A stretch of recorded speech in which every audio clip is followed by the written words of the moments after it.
მოხდება იმ შემთხვევაში, თუ სხვა პლანეტებზე ახტებით და როგორ იმოქმედებს თქვენზე იმ პლანეტების გრავიტაცია? პირველ რიგში განვიხილოთ მთვარე. ის დედამიწისგან 384,000 კილომეტრითაა დაშორებული და მისი გრავიტაცია დედამიწის გრავიტაციაზე 4-ჯერ უფრო სუსტია. თუ ადამიანი მთვარეზე ახტება, ის მიაღწევს 2 მეტრსა და 70 სანტიმეტრს. შემდეგ კი ისევ ზედაპირს დაუბრუნდება. შემდეგი არის მარსი, წითელი პლანეტა. მას აქვს ატმოსფერო, მაგრამ დედამიწაზე სუსტი და ამიტომ არ არის ჟანგბადი. მარსზე არის მზის სისტემაში ყველაზე დიდი მთა ოლიმპი. ამ პლანეტაზე ადამიანი დაახლოებით ისე ახტება, როგორც დედამიწაზე, ანუ 1 მეტრზე. მომდევნო არის ფობოსი, მარსის ერთ-ერთი მთვარე. მას სიახტომას არ გირჩევთ, რადგან ის უფრო დიდი ასტეროიდია, რომელიც მარსის გარშემო მოძრაობს და აქვს ძალიან სუსტი გრავიტაცია. თუ ახტებით, შეიძლება რომ ღია კოსმოსში დაიკარგოთ. ხოლო მარსის მეორე თანამგზავრი არის ცერერა, რომელზეც ადამიანი დაახლოებით 16 მეტრის სიმაღლეზე ახტება, თუმცა მიწაზე უვნებლად დაეშვება.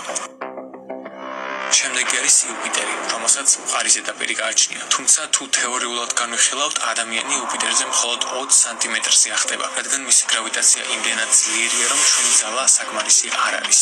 ტრიტონი, ნეპტუნის მთვარე. ამ პლანეტაზე გრავიტაცია არც ისე დიდია, ამიტომ ადამიანი დაახლოებით 5 მეტრსა და 80 სანტიმეტრზე შეიძლება ახტომას.